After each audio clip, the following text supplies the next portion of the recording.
로마서 12장부터는 그리스도인의 삶에 대한 말씀을 담고 있다. 그렇게 나누었습니다.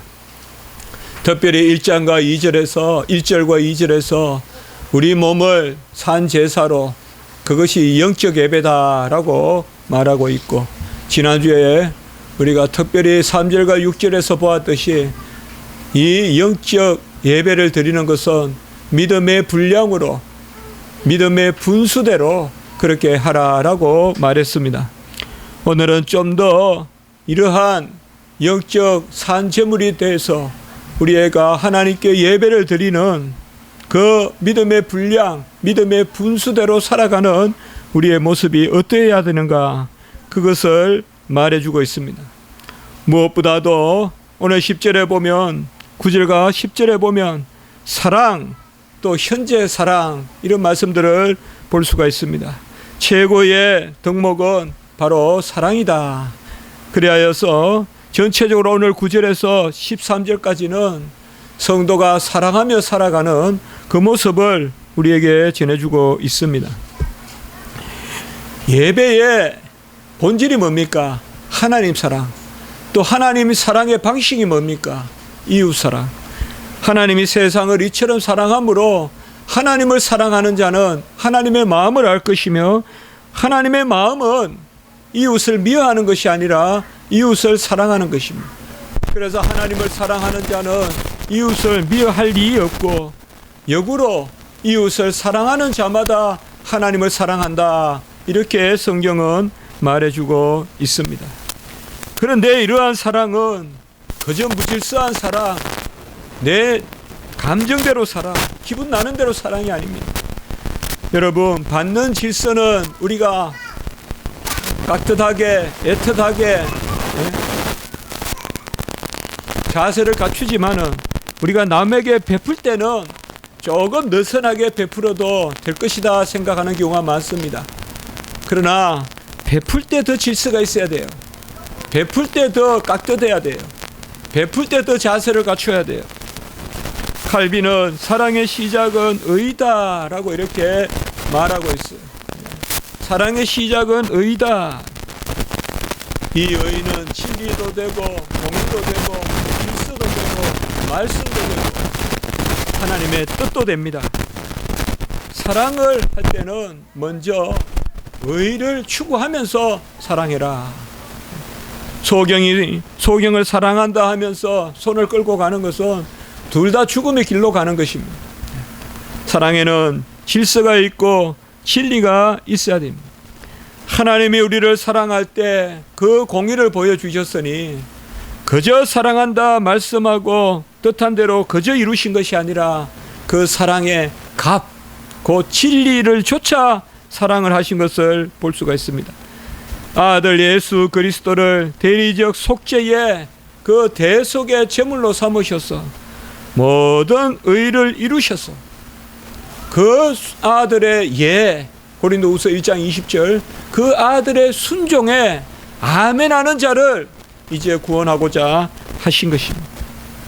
하나님은 사랑하시되, 그저 우리를 사랑하시되 우리에게 아멘을 원하신다. 그리하여다 하나님이 하셨나이다. 하나님이 아들을 이 땅에 보내셔서 우리를 그 진리 가운데 구원하셨나이다. 이를 인정하는 자마다 영원한 생명을 얻게 하시는 그 모습을 볼 수가 있습니다. 하나님은 진리를 깨닫게 하시는 가운데 사랑하신다는 것을 아셔야 돼요. 그러나 그것이 우리의 공로는 아니에요. 공로는 없지만은 무질서하게 사랑하진 않아요.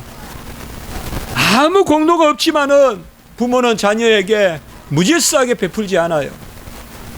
자녀가 무엇을 일을 해서 젖을 먹이지 않아요.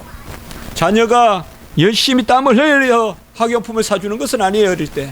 그러나 부모는 엄정한 질서를 가르치는 가운데 무조건적 사랑을 베푸는 것입니다.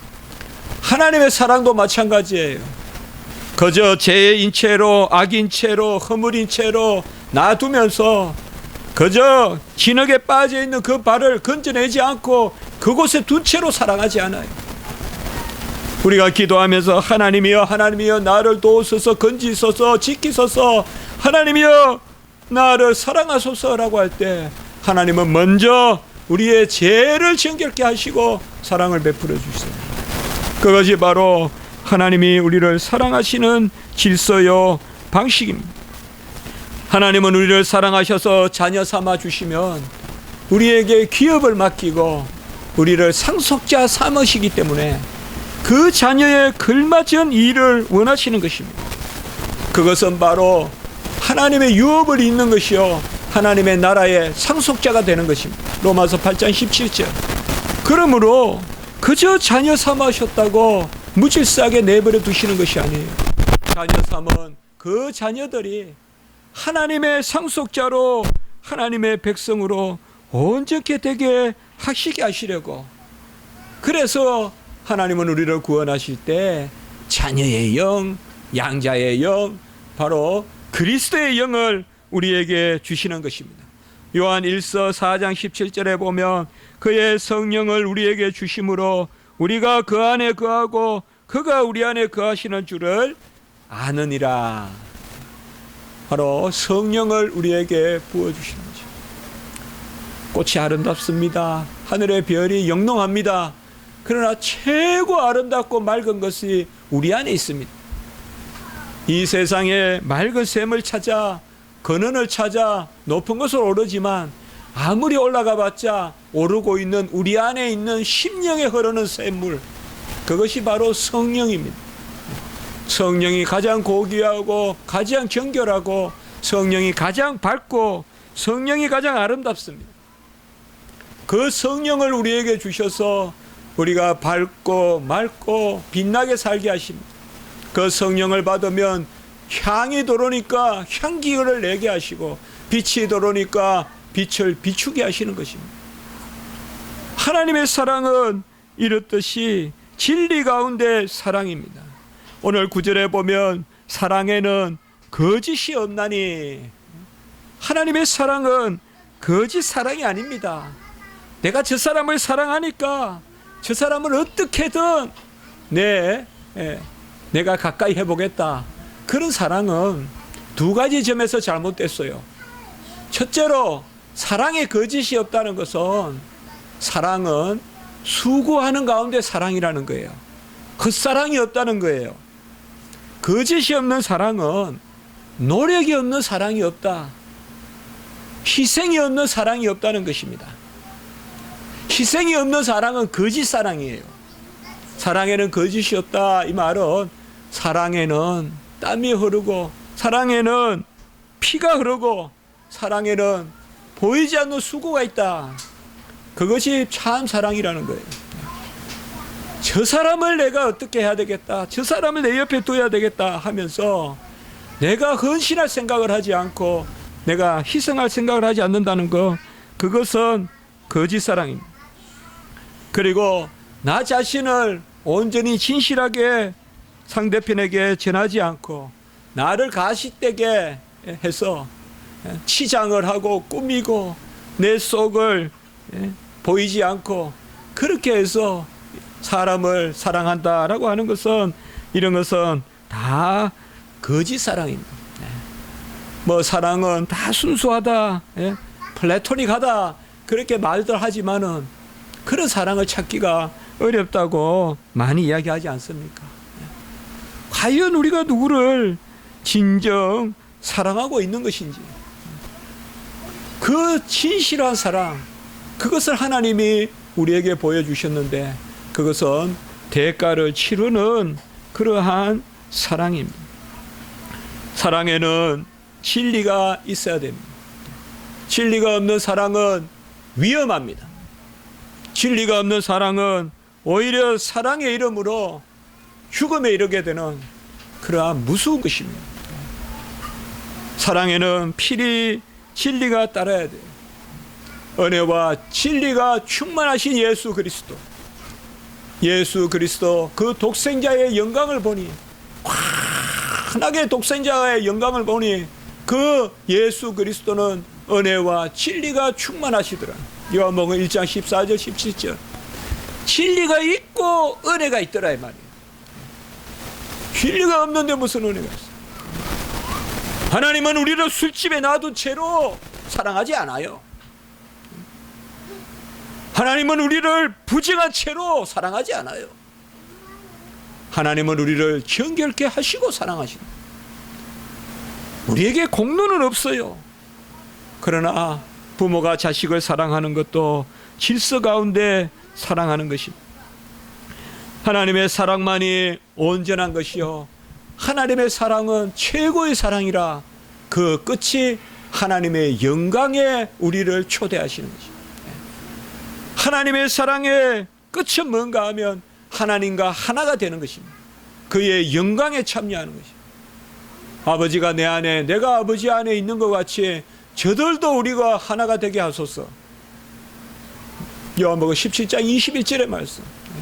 우리가 지금은 희미하게 보는 듯하나 그때는 마주 볼 것이니, 빛 대신 우리 하나님, 우리 주님을 마주 보는, 그게 바로 온전히 우리가 영광에 참여하는, 이걸 신학에서는 영화라고 합니다. 영화. 영광스럽게 된다 이 말이에요. 하나님의 사랑은 진리의 사랑이기 때문에 빛이 있고 영광이 있고, 활짝 핀 그러한 봄날의 꽃과 같이, 아주 눈빛 쓰인 여름의 실록과 같이, 가을 벌판에 아주 곡식과 같이 시시 때때마다 하나님의 사랑은 아름답게 열매를 맺고 아름답게 영화롭게 우리를 인도하는 것입니다. 최고의 사랑이 어디 있을까요? 최고의 사랑이 드라마에 있을까요? 최고의 사랑이 영화에 있을까요? 소설이 있을까요? 최고의 사랑은 지금 나를 안아주는 어머니의 사랑, 최고의 사랑은 나에게 오물오물, 옛날로 말하면 먹을 게 없으니까 쌀을 씹어서 그것을 죽같이 만들어서 아기에게 먹이는 그 어머니의 사랑이 가장 귀한 사랑이래요. 땀이 흐르고 피가 흐르고 노고가 흐르고, 어느 어머니가 그런 사랑이 없겠습니까? 젖이 나지 않으면 봄날 쑥이라도 캐어 먹어서, 내가 사는 것이 아니라 변비가 걸리고 하면서도 젖을 먹이려고 그 쑥을 캐 먹고 아이 젖을 먹이는, 다 그래 우리가 살았어요. 그런 사랑으로 살았어. 자기 몸은 부서지든 막히든 상관치 않고 자식들을 키우려고 자기 몸을 정말 다 짜서 내주는, 그것이 바로 진실한 사랑입니다. 이 사랑의 극단이 바로 하나님의 사랑이다. 자기 자신을 주시고 아들을 주신 사랑, 속여서 거짓 사랑이 아니라 수고를 하지 않으려는 사랑, 그저 받기만 하려는 사랑, 사랑의 이름으로 내가 즐거우려고 하는 사랑, 그런 게 다 거짓 사랑이라 이 말이에요. 그게 다 거짓 사랑이에요. 우리가 누군가를 만나고 결혼을 하고 할 때 저 사람을 이해한다는 생각을 해야지, 내가 저 사람을 만나서 유익을 누리겠다, 그 발상 자체가 거짓 사랑이다 이 말이에요. 하나님의 사랑에는 거짓이 없나니라고 이렇게 말씀하고 있습니다. 저도 이 성경을 기록하면서 참 옛날에 보면 졸업식 때 보면 어머니들을 다 이게 사과물을 씌워주고 그렇게 하는 모습들을 많이 보는데, 나는 숫기가 없어서 참 우리 돌아가신 어머니한테 그때 제가 졸업할 때 그까지 오셨다 이 말이에요. 자 와가지고 그 안암산 그 골짜기까지, 그때는 캠퍼스에서도 못했어요. 그 데모한다고 못했어요. 정부에서 못하게 막아가지고 저 고대 그 뒷산 거기에서 했어요. 졸업식. 거기서 졸업식을 했어요. 비가 오는데. 지금도 그 생각이 나요. 어머니 사과모라도 한번 써야 들어볼 걸. 그런 생각이 들어요. 내가 무슨 열심을 가지고 공부를 했냐, 내가 뭐 열심히 살아서 내가 무슨 자수성가하듯이 입신양명하듯이 내 혼자 그냥 무엇을 했듯이 그래 다 자식들은 생각하지만, 정말 부모님이 기도하고 부모님이 있는 거 없는 거 다 모아서 아껴 놨다가 자식들 먹이고 채우고 그것이 참사랑이다 이 말이에요. 그것이 참사랑이다. 하나님의 사랑에는 거짓이 없다라고 이렇게 말하고 있습니다. 사랑에는 진리가 따르고 역으로 참 진리는 사랑이 있어야 또 참 진리예요. 진리는 그저 날카로운 사변이나 이론이 아닙니다. 성경의 진리, 알레테이아라고 하는데 헬라어로, 성경의 진리는 은혜를 전제하는 진리예요. 은혜를 전제하는 진리예요. 은혜가 없는 진리는 참 진리가 아니에요. 고린도전서 8장 1절에 보면 사랑은 덕을 세우나 사랑이 없는 지식은 교만하게 한다라고 이렇게 우리에게 말씀해 주고 있는 것을 볼 수가 있어요. 우리는 지식을 가지되 사랑의 지식을 가지고 또 사랑하되 진리 가운데 사랑한, 우리가 어릴 때 읽었던 헤르만 헬세의 나르치스와 골드문트, 지와 사랑이라는 거기에 보면 나르치스는 지성을 대변하죠. 나르치스는 지성을 대변하는데 하나님을 지식으로 알고 하나님을 쫓아갑니다. 나르치스는 하나님을 그저 냉랭한 지식으로 쫓는 그것이 나르치스로 그렇게 그렸습니다. 헤르만 헬스가 잘못 그렸죠. 우리 성도들이 하나님을 냉랭한 지성으로 쫓는 건 아니잖아요. 그러나 어쨌든 헤르만 헬스는 그렇게, 나르치스는 하나님을 바라보면서 이성적인 인간, 그리고 골드문트는 정념적인 인간, 그런 이성보다 사랑을 더 추구하는 인간. 그래서 지와 사랑, 이 두 가지를 세워놓고 헤르만 헬세가 소설을 쓴 것을 알 수가 있어요. 그래 데미안 소설도 그런 비슷한 내용이 있다고 볼 수도 있겠습니다만은, 그러나 그건 헤르만 헬세가 참 신앙인이 아니어서 그래요. 흉내만 내서 그래요.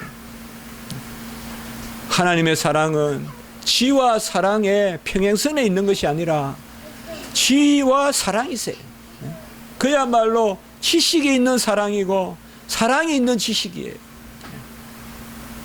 사랑과 함께하는 지식, 또 지식과 함께하는 사랑, 그 가운데서 우리는 하나님께 영광을 돌리게 되는 것입니다. 여러분, 거창하게 사랑하고 거창하게 베풀 생각하지 마시고 진리 가운데 조금이라도 사랑하면 그게 영광입니다. 같이 합시다. 진리 가운데 작은 사랑이라도 베풀면 그게 영광이다. 그게 영광이에요. 그게 인생의 의미라고 저는 생각해요. 그리고 천국은 그 자리가 천국이라고 생각해요. 하나님의 진리 가운데 작은 사랑이라도 우리가 베풀 수 있다면 그 자리가 영광의 자리예요. 그 자리가 가장 빛나는 자리고요. 그 자리가 가장 멋있고 아름다운 자리예요. 요한일서 4장 12절에 보면 만일 우리가 서로 사랑하면 하나님이 우리 안에 거하시고 그의 사랑이 우리 안에 온전히 이루느니라. 만일 우리가 서로 사랑하면 하나님이 우리 안에 온전히 거하시고 그의 사랑이 우리 안에 온전히 이루니라. 요한일서 4장 12절 이렇게 말하고 있어요. 많은 것을 가지고 트럭에 황금을 싣고 다니면 뭐합니까? 사랑하지 않는다면. 내 곳간이 넘치고 내 마당이 몇백 야드가 되면 뭐합니까? 사랑하지 않는다. 작은 것을 가져도 만일 우리가 사랑하면 하나님이 우리 안에 거하시고, 그 다음 말씀이에요. 하나님의 사랑이 온전히 이루느니라. 우리가 작게 사랑할 때 하나님의 사랑이, 하나님이 우리 안에 거하여서 온전히 이루느니라. 이것이 영광의 모습이다 이 말. 이것이 우리가 하나님의 영광에 참여한, 이 땅에서 삶을 살지만 우리가 하나님께 영광을 올리고 그의 영광에 참여하는 그런 삶이라는 것입니다. 10절에도 보면 형제를 사랑하라 라고 이렇게 말하고 서로 우애하고 존경하기를 먼저 하라라고 이렇게 말하고 있습니다. 여기에 형제는 특별히 피를 나눈 형제 그런 뜻입니다. 우리가 사랑의 세 가지가 있다고 하잖아요. 아가페, 그 다음에 스토르게, 그 다음에 에로스. 여기에 원어의 스토르게입니다. 스토르게. 스토르게는 뭔가 하면 아가페는 하나님의 사랑, 스토르게는 형제 간의 사랑, 혈육 간의 사랑, 형제 자매 간의 사랑. 그 다음에 에로스는 어떤 정념의 사랑, 특별히 남녀 간의 사랑, 그런 것을 우리가 에로스라 하잖아요. 여기에 10절에 형제를 사랑하란 말은 우리가 말하는 스토르게, 그 스토르게를 이야기합니다. 바로 교회 안에서 한 혈육으로 피를 나눈, 피를 우리가 언제 나누었습니까? 그러나 한 피 받아 한 생명 됐잖아요. 예수 그리스도의 피를 받아 한 생명이 됐기 때문에 특별히 형제를 사랑하라, 이 말은 서로 성도 간에 사랑하라라고 그렇게 말하는 것입니다. 이상하게 우리가 성도들이 서로 사랑할 것 같은데 그게 쉽지 않죠. 끊임없이 교회 안에 당이 있고 시기가 있고 미움이 있고 그렇습니다. 참 어렵습니다. 그렇죠. 교회는 형제 자매이기 때문에 오히려 세대 갈등도 더 큽니다. 세상에는 세대의 층이 딱 지어 있어요. 세상에는. 그러나 교회에서는 60살도 형제고 15살도 자매고 이러니까 형제 자매라고 하니까 15살도 60살과 똑같이 행동하고 어른도 없고 아이도 없고 어른이 움직여도 그냥 보고 있고 이런 것은 아니다 이 말이에요. 여기에 형제를 서로 사랑하라는 것은 바로 부모를 사랑하는 그 개념이 출발이에요. 제5계명. 부모를 사랑하고 연장자를 사랑하고 그리고 형제 자매의 사랑을 가지라는 것입니다. 교회는 세상 어디보다 그러한 예를 잘 갖춰야 돼요. 교회는 세상 어디보다 예를 잘 갖춰야 돼요. 그것을 특별히 형제 사랑이라 그래요. 그리고 바로 옆에 보십시오. 우애하고 존경하기를 먼저 하라라고 이렇게 이야기하죠. 우애라는 말은 동등한 그러한 세대나 동등한 자리에 있는 사람들은 서로 친밀한 우정과 그런 사랑을 나누고 그리고 연장자들은 배나 존경하고 그렇게 하라고 교회에 말하고 있습니다. 우리 십자가지기 교회는 효도 잘하고 연장자 존경할 줄 알고 형제 사랑할 줄 아는 그런 교회가 되길 바랍니다. 저는 그렇게 생각합니다. 모든 걸 갖추어도 효도 안 하는 사람은 다 필요가 없어요. 절대 효도 안 하는 사람 쓰면 안 돼요. 절대 어른 모르는 사람 쓰면 안 돼요. 그런 사람은 절대 큰일을 해요. 세상에서 좋은 일 못해요. 부모에게 순종할 수 있어야 돼요. 죽으라면 죽는 신용이라도 할 수 있는 그게 우리 십계명이에요. 내 부모를 공경하라 하는 것은 잘 믿는 부모를 공경하라고 안 했어요. 내 부모를 공경하라. 교회를 안 다녀도 공경해야 돼요. 부모는 혈육이기 때문에 공경하는 거예요. 스토르게 혈육 간의 사랑이 더 커지면 그게 부모 사랑, 형제 사랑 다 포함하는 게 스토르게란 말이에요. 하나님 사랑은 아가페고 아가페는 하나님의 사랑이에요. 삼위일체 하나님의 사랑이에요. 이 아가페는 우리가 먼저 할 수 없어요. 아가페는 우리가 비출 뿐이에요. 빛이 들어오면 물이 열흘었듯이 하나님의 사랑을 받아서 우리가 따뜻해져서 비출 뿐이에요. 아가페는 우리가 아가페의 사랑을 할 수는 없어요. 여러분들 착각하지 마세요. 우리는 신적 사랑을 하는 게 아니에요.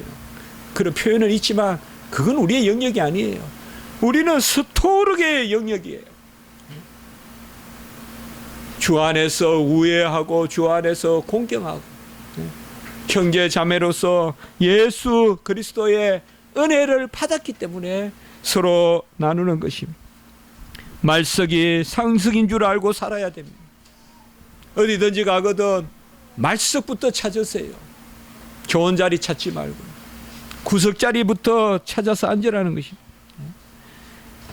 낮아짐이 높아짐입니다.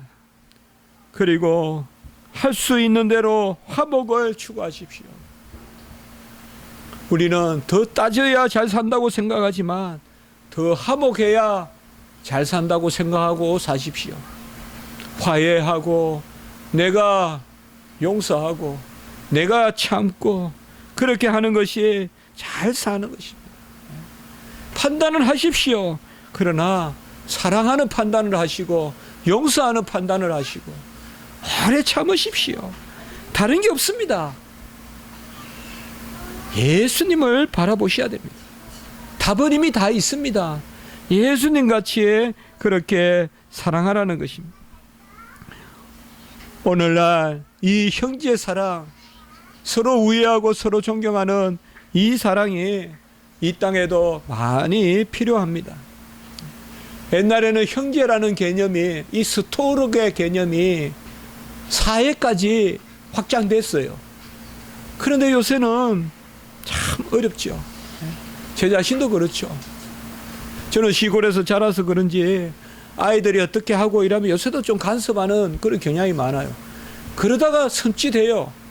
그거 안 해요, 일부러. 제가 이렇게 양재천에 그 가다 보면 막 아이들 노는데 그 자주 넘어지고 하거든요. 그 아이들 한 팀이 있어요. 매일 돌아다니는. 그 있어요. 매일 돌아다니는. 그 울고 이러면 괜찮아. 막 이렇게 하는데도 어떨 땐 그것도 조심스러워요. 달리는 것도 조심스럽고. 유대인이나 헬라인에게나 하나님의 교회나 그치는 자가 되지 말고 나와 같이 모든 일에 모든 사람을 기쁘게 하여 나의 유익을 구치 아니하고 많은 사람의 유익을 구하여 저희의 구원을 얻게 하라. 고린도전서 10장 32절 33절 말씀이에요. 고린도 교회는 부유했지만은 가난한 교회 돕기도 했어요. 고린도 교회가 가부들도 도와줬고 고아도 돕고 많이 도왔어요. 그러나 싸움을 많이 했어요. 고린도 교회가. 거기에 사도 바울이 뭐라 했는가 하면 헬라인 따지지 말고 이방인 따지고 유대인 따지지 말고 모든 사람을 기쁘게 하고 한쪽 손을 들어줘서 한쪽을 슬프게 하지 말고 모든 사람을 기쁘게 하고 나의 유익보다 다른 사람의 유익을 구하여서 그들이 구원에 이르게 하라라고 그렇게 우리에게 말씀하고 있습니다. 오늘 11절에 보면 부지런하여 게으르지 말고 열심을 품고 주를 섬기라라고 이렇게 말하고 있습니다. 부지런하고 진리 가운데 서라. 여러분 모든 일에는 시간이 필요합니다. 오늘 주를 섬기라 이 말씀은요, 칼빈의 주석에 가보면 재미있게 칼빈이 번역을 해놨어요. 시간을 섬겨라 이렇게 해놨어요. 어떤 사본에는 그렇게 돼 있는 데도 있어요. 주를 섬겨라 이것이 시간을 섬기라, serving time, 시간을 섬기라. 주를 섬기라를 시간을 섬기라라고 말하고 있어요. 우리가 아까 말했죠. 사랑에는 진리가 있고 이 진리 가운데 열심을 내라. 지금 이렇게 연결되어 있는 거예요. 부지런하고 게으르지 마라. 제가 자주 이야기하죠. 내비게이션을 엉뚱한 데 맞춰놓고 엑셀레이터를 밟는 것은 목적지에서 멀어지는 것이죠. 우리가 인생을 사는데 마음이 급하다고 상행선 타야 될 걸 하행선을 탄다면 목적지에서 멀어지는 것이죠. 진리 가운데 목적지를 잘 설정하고 좌표를 정확하게 잡고 나침반에 그 지침을 정확하게 놓고 그곳으로 우리가 한 발 한 발 가면서 시간이 필요하다 이 말이에요. 모든 일에는 시간이 필요해요, 여러분들. 시간이 없이 되는 건 아무것도 없어요. 시간이 없이는 이 성경책도 못 넘겨요. 한 장 한 장. 저는 책을 쓰면서 시간이 얼마나 무섭다는 것을 많이 생각해요. 야, 이 책을 어떻게 썼을까? 어느 정도의 저의 방향과 어느 정도의 열심과 그리고 시간이 흐르니까 그 일이 된 거예요. 하나님이 이 땅에 우리가 60년, 70년, 80년, 요새는 90년 이렇게 살지만 제가 생각해 보면 시간이 부족하지는 않은 것 같아요. 방향을 잘 잡고 그리고 계속해서 게으르지 말고 열심을 품고 나아가면 끝내 이룹니다. 끝내 이룹니다. 결코 시간이 짧지 않습니다. 우리가 1년, 2년, 3년 방향을 잡고 나가다 보면 온전하게 이루어지는 것입니다. 그리고 오늘 12절에 이 시간을 가지고 우리가 소망 중에 즐거워하며 환난을 참으며 기도에 힘쓰라라고 이렇게 이야기하고 있습니다. 이 세 가지는 서로 다른 것이 아닙니다. 소망 중에 즐거워하라. 소망이 있으면 즐거움이 있습니다. 농부는 가을의 소망을 가지고 봄날 여름날 씨를 뿌리고 김을 맵니다. 소망이 있는 사람은 결코 낭망하지 않습니다. 소망이 있는 사람은 열심을 다합니다. 꿈, 소망이 있어야 됩니다. 소망이 없이 즐거워할 수가 없습니다. 과거를 보고 즐거워하는 사람은 미안하지만 정신병자입니다. 과거를 보고 극단적으로 즐거워하는 사람은 정신병자예요. 미래를 향하여 즐거워하는 사람이 건전한 사람입니다. 과거를 보고 극단적으로 즐거워하는 사람은 과거에 대하여 회고주의이거나 과거로부터 벗어나지 못한 그게 다 병이에요. 과거에 매여 있는 것을 정신병이라는 거예요. 프로이트가 그걸 발견한 거예요. 고착. 과거에 고착되어 있는 거. 그게 정신병이에요. 정신병이 따로 없어요. 어릴 때 기억을 잊어버리지 못하고 과거에 매여서 성경에는 쟁기를 든 자가 뒤를 보러 돌아보지 않는 것이 쟁기를 들고 뒤를 돌아보는 것이 하나님의 나라에 합당하지 않다고 했어요. 여러분은 쟁기를 잘 모르겠지만 쟁기를 가지고 소가 앞에 끌고 가고 쟁기로 이렇게 밭을 멜 때 아무리 유능한 농부도 뒤를 돌아보면 울퉁불퉁해요. 요새로 말하면 뒤를 돌아보면서 핸들을 바로 잡을 수 있을까요? 그 말과 똑같아요. 핸들을 든 자는 뒤를 보지 마라라는 말과 똑같아요. 아무리 우리가 운전을 잘해도 뒤를 돌아보면 비틀비틀해요. 우리의 운전이. 소망 가운데 즐거워하라 이 말이에요. 내비게이션을 잘 맞춰놓고 목적지에 대한 소망을 가지고 조금 천천히 가는 것 같아도 거북이 걸음으로 가는 것 같아도 그게 빨리 가는 것이지. 내비게이션을 엉뚱한 데 맞춰놓고 막 밟아봤자 급하다고 그냥 방향은 대충 해놓고 밟아봤자 안 된다 이 말이에요. 제가 생각하기에 우리 십자가지기 오늘 성도님들 시간이 없는 분 없어요. 시간은 넘쳐요. 내가 어떻게 좌표를 설정하느냐 그리고 얼만큼 열심을 다하느냐. 진리와 열심. 제가 결혼식 주례할 때 꼭 당부해요. 두 가지. 진리와 부지런함. 부지런함. 11절에 있었죠. 부지런하여 게으르지 말고. 아까 부지런함. 이 두 가지만 있으면 잘 살아요. 사람이 진실하고요. 부지런하면 굶어 죽지 않아요. 진실하고 부지런해야 돼요. 둘 중에 하나만 없어도 안 돼요. 진실함이 없이 부지런하면 큰 사고네요. 그런 사람 집에 있는 게 나아요. 안 돌아다니고. 진실하면서 부지런함. 진리 가운데 있으면서 부지런함. 그게 계미예요. 계미에게서 배워야 돼 우리가. 다 길을 세워놓고 열심히 다니니까 예? 집도 짓고 큰 것도 옮기고 그 작은 개미가 큰 것도 영차 옮기고 그 개미라 이 말이에요.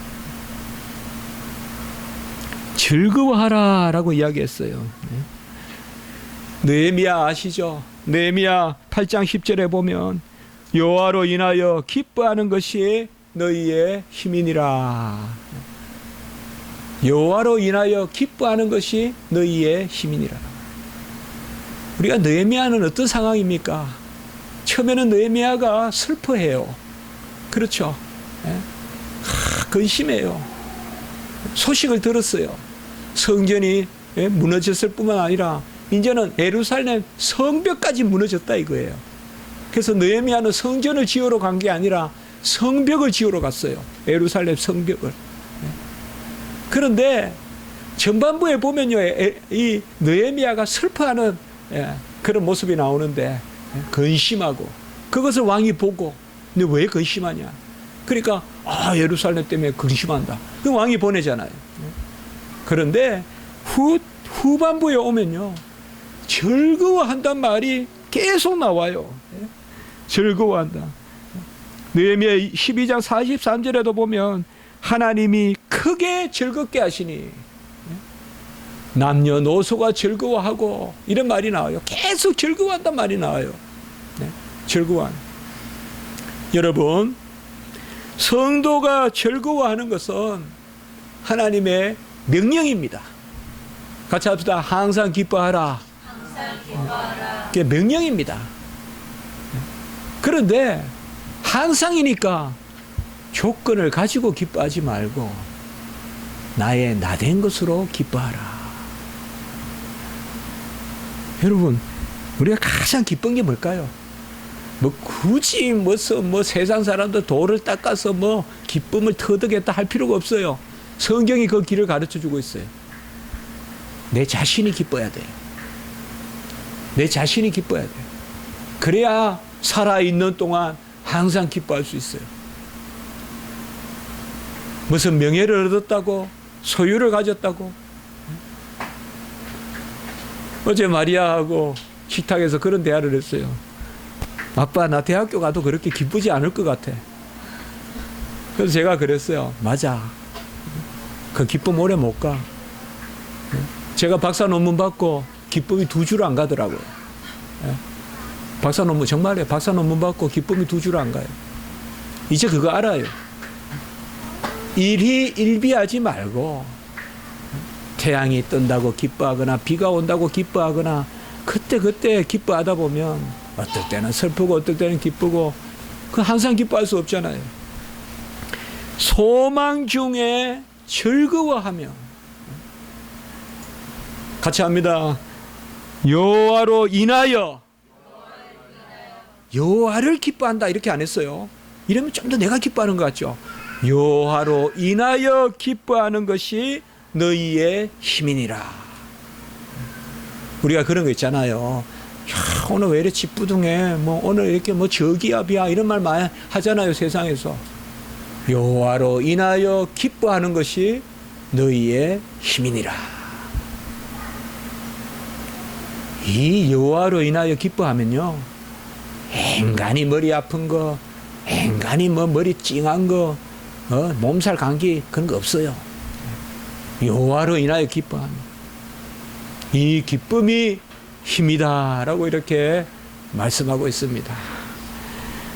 오늘 마지막 보면 오늘 좀 강론적인 이야기라 말씀이 어떤 그런 큰 맥락을 가진다기보다 전체로는 사랑 가운데 진리와 사랑, 진리 가운데 사랑하고 좌표를 잘 맞추고 사랑하고 그리고 게으르지 말고 부지런해라. 부지런도 하나님이 주십니다. 그 가운데 오늘 13절 마지막에 성도의 쓸 것을 공급하고 손 대접하기를, 손이란 말은 나그네 대접이에요. 나그네 대접하기를 힘쓰라라고 이렇게 말하고 있습니다. 요새는 나그네 대접이란 개념이 없죠. 언제 밤에 우리 집에 누가 문 두드리고 하루 자자고 하는 사람 없잖아요. 다 여간이 있고. 그러나 옛날에는 이 나그네 대접이 최고급의 사람의 인품이에요. 그래서 어떤 집은 아예 나그네가 유하게끔 방을 마련해 놓고 그런 것이 바로 우리 성경의 정신이에요. 하나님의. 그래서 나그네를 노하게 하거나 나그네가 섭섭하게 하지 말고 소원 대접하기를 힘쓰라라고 이렇게 이야기했습니다. 우리가 그리스도의 이름으로 무엇을 할 때 인색하지 말고 처음 보는 사람이라도 길 가는 사람이라도 주님의 이름으로 무엇을 할 때는 힘써서 돕고 주님의 이름으로 무엇을 할 때는 나누어 줄 때는 그렇게 하라는 것입니다. 오늘 말씀을 통하여서 우리가 이런 것이 나로부터 시작되는 것이 아니라 하나님으로부터 시작되는 은혜라는 것을 생각하시기 바랍니다. 기도드리겠습니다. 거룩하고 자비로우신 하나님 아버지, 그 크신 사랑을 우리에게 베풀어 주셔서 이제 그리스도의 영이 우리 안에 거하시고 우리가 사랑하면 하나님이 우리 안에 거하셔서 그 하나님의 사랑을 온전히 이루려니라 말씀해 주셨습니다. 하나님이시여, 소망 가운데 인내하고 환난을 이기게 하시고 즐거워하는 저희들이 되게 해주시며 여호와를 인하여 기뻐하는 것이 너희의 힘이라. 느헤미야의 이 말씀을 우리가 굳게 붙들고 항상 기뻐하며 언제나 즐거워하며 여호와로 인하여 항상 즐거워하는 저희들이 되게 주시옵소서. 우리 모든 성도님들 지켜주시고 보호해 주시고 인도해 주시고 특별히 유학 중에 나와 있는 우리의 아버지여 고성호 우리 목사님 가정 위에 은혜를 더하여 주시옵소서. 구주 예수 그리스도 이름으로 감사하며 기도드리옵나이다. 아멘.